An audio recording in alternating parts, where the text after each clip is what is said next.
Happy Sunday. Good morning. What a lovely day. A lovely day to worship the Lord. And we've been looking at the beginning of Hebrews, these first 3 verses. I almost want to say to you, well, I will say it to you. Commit these verses to memory.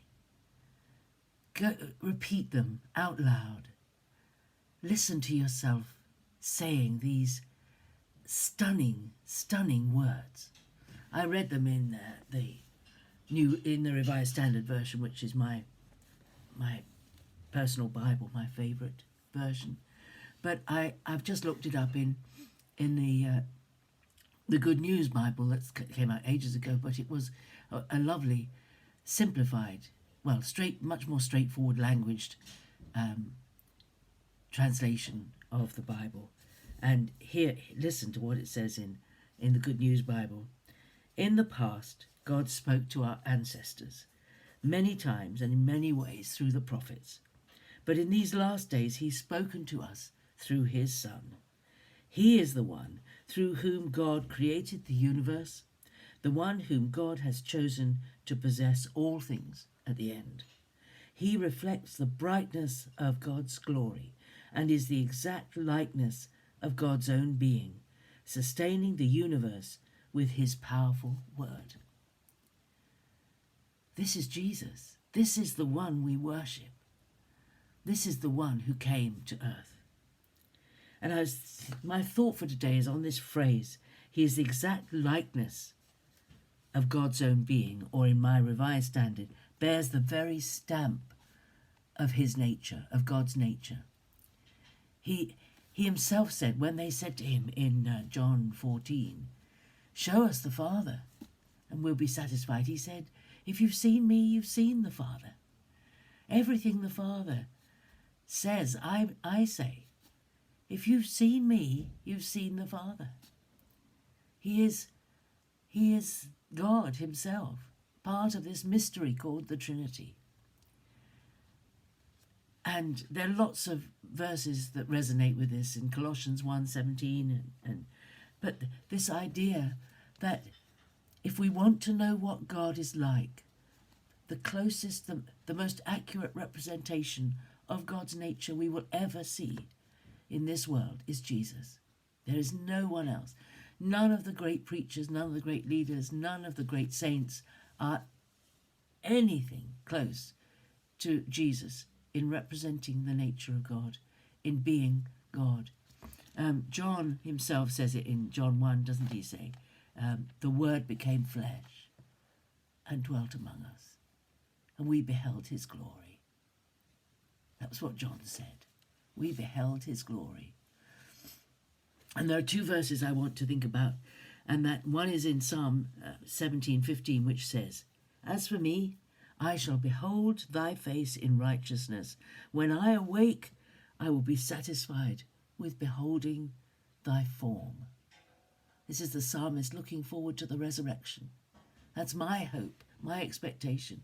When I awake, I will see him. And in 1 John 3, another of those favourite verses of mine, 1 John 3 says, in verse 2, we are God's children now. It does not yet appear what we shall be, but we know that when he appears, that is when Jesus appears, we shall be like him, for we shall see him as he is.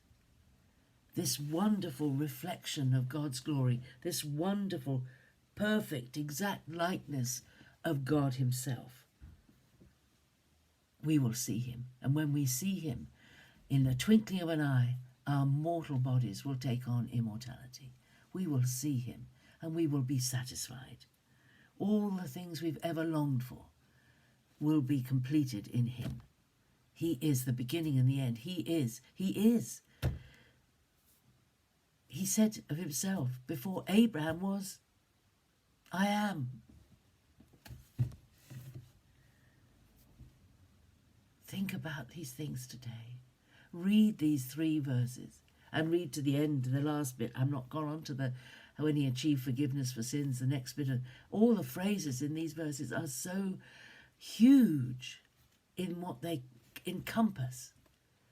They are, the glory of Jesus is past finding out. However magnificent, glorious, amazing, wonderful, outstanding, fantastic, worship worthy you think of Jesus. Whatever you think of Jesus is too small. Whatever you think of Jesus is not enough. None of our words can ever completely capture the magnificence, the majesty, the amazing nature of Jesus. Think on it today. Today is the Lord's Day, the day to worship God. I've said it so often, but if God never did another thing for any of us, sending Jesus to die for us was the most ultimate, amazing thing he could ever have done. When his message was not heard from the prophets, when people rejected his message, he sent his son as the final word to the world. And still people are not content with that. They want something novel. They want something extra. They want something different to what Jesus taught. Don't go down those routes. Stick with what Jesus did and said is enough to keep you busy the rest of your life, understanding and absorbing and being a disciple of the greatest representation of God that has ever walked this earth. That's my thought for the day. I love Hebrews. I thought I loved Romans most of all, but I love Hebrews, and I've only done 2.5 verses. Wow. Come on this roller coaster ride with me as we look at Hebrews. God bless you. Have a great day. I'll see you again tomorrow. Bye-bye.